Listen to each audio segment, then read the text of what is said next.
When you're having a medical emergency, you already know what to do. Call 911. But what happens if you are having a mental health emergency? Don't worry, because soon you will remember that number too. If you or someone you know are having a mental health emergency, there's a new way to reach out for help. We're putting mental health on par with physical health emergencies by making it as easily accessible as 911. Starting tomorrow, all you have to do is dial 988. It's the new National Suicide Prevention Lifeline phone number.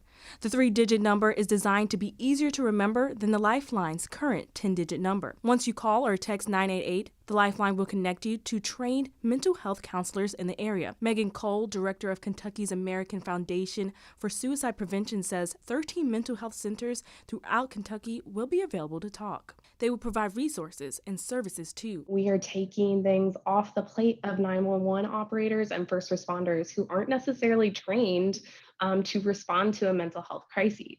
A lot of times when somebody is in a crisis, what they really need in that moment is to be heard.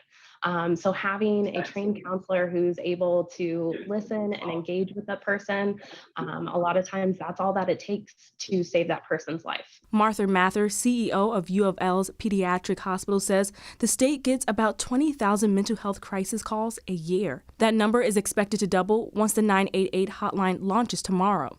Mather believes the state's call centers are ready for the rollout. And I know that they have been gearing up for this for the last year for sure.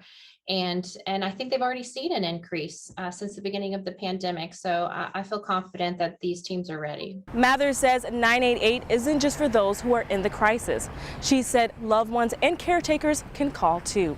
In Louisville, Alexis Jones, WHAS 11 on your side.